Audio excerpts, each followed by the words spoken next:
Hello, welcome to The Vaccine. I'm Casey Briggs.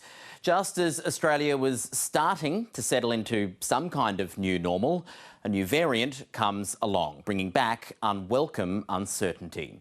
The World Health Organization says Omicron has now been detected in dozens of countries, including Australia, which now has apparent local transmission of the variant in New South Wales. Vaccine manufacturers, including Moderna, are already working on new formulations. The company says existing vaccines are likely to retain at least some of their protection against COVID-19. It could take a few weeks, though, to know if there's any vaccine escape and how serious that is. There are 50 amino acid mutations, and 30 of those occur in the spike protein. And of those, 20 we know or believe are associated with, immune escape, loss of neutralizing ability. So I think it's a real possibility. International and domestic border rules have been tightened this week due to the spread of both Omicron and Delta. And we've seen a return to COVID exposure alerts in New South Wales. And nearly 2 years into the pandemic, the Northern Territory has now reported its first COVID-19 death, the last of the states and territories to record a fatality. An Aboriginal woman in her 70s from the Bingeree community died on Thursday night. She was unvaccinated. They are a tight community who care for each other and care about each other. This is a very hard day for them. The big unknown now is how dangerous Omicron is. In South Africa, where the variant was first detected, daily case numbers have risen sharply, tripling in 3 days to more than 11,000 cases in a single day. Dr Michelle Groome is the head of the Division of Public Health Surveillance and Response at South Africa's National Institute of Communicable Diseases.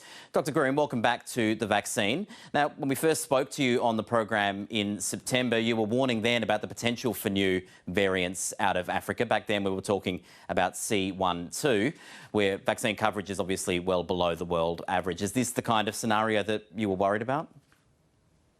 Yeah, so I think, it was detected, Omicron was detected first in South Africa. But as we know, I think our sequencing is really top notch. And so we were able to pick this up early.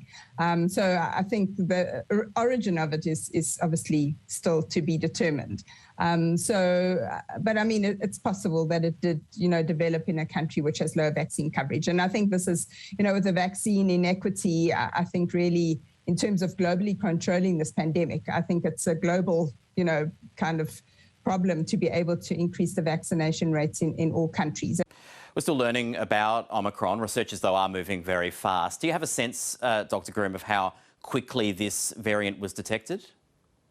So it was actually one of our private laboratories that alerted us towards the end of the previous week saying, they picked up a couple of samples in Gauteng, which is kind of our most populous province and where we're seeing the increases, saying that, they've picked up this S gene dropout and could they send the samples for kind of urgent sequencing. So I think without that, it would have taken, longer for us to realize that cases are going up and through the usual sequencing processes. So I think that really just did help in terms of early detection, and I think is also able to give us kind of an early indication of just how widespread Omicron is, rather than having to wait, for the sequencing, which obviously there's slight delays in terms of getting those results out.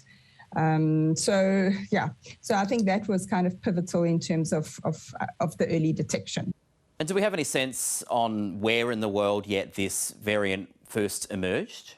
I'm not sure. The first was really detected Botswana.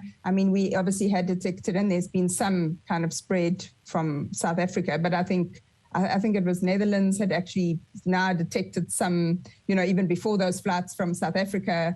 I think Belgium was a case from Egypt that had no kind of, links to Southern Africa. So, I'm not sure. It's really unclear, and we may never know where it kind of originated without going back to old samples. And I think with the rest of Africa, I think really not a lot of countries that have good sequencing capacity, so I think really difficult to know for sure. I understand you've been involved with lots of talks and briefings with authorities in South Africa. What's the latest you're learning? At this point, I think it started out a lot amongst the younger age groups, but I think that is just both a feature of them being less vaccinated as well as being more likely to, maybe not stick to the social distancing rules. And at this time of year, particularly in South Africa, our school learners have finished up, our universities have closed, and I think it's really potential for gathering amongst those groups. But I think we've seen spread out into the older age groups. I think in terms of the variant itself, very difficult. Definitely seems like it's spreading faster, but whether that's due to kind of increased transmissibility or, immune escape, we don't yet know. I mean, we've got some early indications just based on the types of mutations that, there may well be some immune escape from prior infection and maybe from vaccination. But I think we obviously will only have those data in the coming weeks. I think the other key element that we're really waiting for data is in terms of if there's any indication of this being a milder disease. There's some anecdotal, things out on social media about it potentially being milder, but I think it's a little bit early to say, as we know there's this lag between, the onset of severe disease. So I think hopefully within the next week or two, we'd also be able to know, we'd expect a similar clinical picture. Best case scenario, it really is mild and everyone can boost their immunity. So the spread, as you say, it's initially through young people. That's a pattern we've seen all around the world early in outbreaks, including in Australia. Does that mean, Dr Groome, that we just don't really have a sense for how serious the mortality rate of this variant is? And obviously the restrictions have been, are much less. So, I mean, and the complacency and people are tired of COVID and, so I think all of those do play. But I mean, we've always said that, the emergence of a new variant is what's driven our previous waves and likely to drive this one. Let's turn to the international response, if we could. A lot of countries, including Australia, moved very quickly to shut international borders to southern African nations. What do you make of that? Yeah, so I mean, obviously we are really saddened by that in terms of, the type of response that was encountered. I mean, we're just, a lot of our tourism comes from the UK. And I think, just in terms of the economic fallout of the pandemic for South Africa, we're looking forward to a good festive season. Now, obviously, we couldn't control that the variants arose now. But I think really, almost we felt, we were being very transparent in terms of, early notification to the rest of the world. And we're kind of, really, the response was kind of knee-jerk rather than based on any scientific evidence. And I mean, personally, we haven't been able to control the spread through border closures, from the start of the pandemic, and I mean, we tried, even with Delta, we had lots of restrictions. We didn't have flights coming in from India. And I mean, we still got Delta. And, I really just think, this was already relatively widespread and, penalizing the southern African countries, even by our own counterparts in Africa, is really just, quite saddening for us. Dr Michelle Groome, thanks for your time. Thanks, Casey. For more on Omicron, let's bring in Dr Norman Swan, host of the CoronaCast podcast and RN's Health Report. So, Norman, we have a new variant that's just dropped. What do we know so far? And perhaps more importantly, what do we know that we don't know yet? Most of what we know comes from South Africa, where they're seeing a rapid rise in cases, so exponential growth. But as you would know, Casey, exponential growth starts slowly, and then as you get to larger numbers, it speeds up. And where they are now is really rapid exponential growth. And it's likely that they've had Omicron for longer than we think, because of, it's just growing slowly and then it's taken off. And they think maybe end of September, beginning of October, it started there. But it could have started somewhere else. It's now around the world. And really how it's spreading and whether it's really as transmissible as they say depends on several factors. So you could have this virus that's transmissible in its own right, that's got mutations that makes it, you're producing a lot of it, it's very sticky when it gets into you and more likely to cause infection. Or it could be a combination of factors, that it's a bit more transmissible, but it's also, it's escaped the antibodies. So in other words, it's a bit vaccine resistant and antibody resistant. And the combination of those two factors, you don't need it to be terribly transmissible, if it's got a bit of vaccine or antibody resistance as well. So then the population behaves as though it's a new virus, and therefore it spreads through the population very quickly and looks as if it's a highly contagious virus when it's actually not. It's more the vaccine resistance that's doing that. Now, we don't know whether that's the case. We still don't know whether this is a really highly contagious virus that's going to rip through, or whether it's a combination of maybe it's very similar to Delta, but it's more vaccine resistant and antibody resistant, which means you get high numbers of reinfections. Now, the initial data from South Africa suggests you are seeing reinfections. You've got, and in Israel, you've got those 2 doctors from the UK who arrived back in Israel, and they had triple dose vaccines and they were reinfected. So you're getting reinfection rates. Now, that could see quite rapid rise in infections, but the key is hospitalizations. And, and that's not looking great in South Africa at the moment, but it is a very young population, and a lot of it is distorted by being a young population, very low vax country. How that behaves in Australia is very difficult to predict. As you say, there's lots of dimensions here to this new variant. Its transmissibility, its virility, its mortality, its the vaccine effectiveness against it. What are the kinds of characteristics that Omicron would need to have for Australian governments to rethink their current strategy, to reconsider, going back to things like lockdowns? Well, it'll strain the nerves of politicians if we get a surge in cases. Because of the reinfection rate, and so you start to see case numbers growing.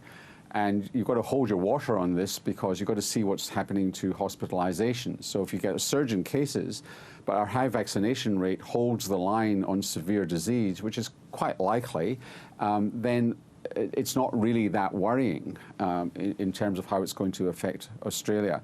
The thing that will should worry us, is if it's more virulent. In other words, it's more likely to cause severe disease, and it breaks through that protection from the vaccine.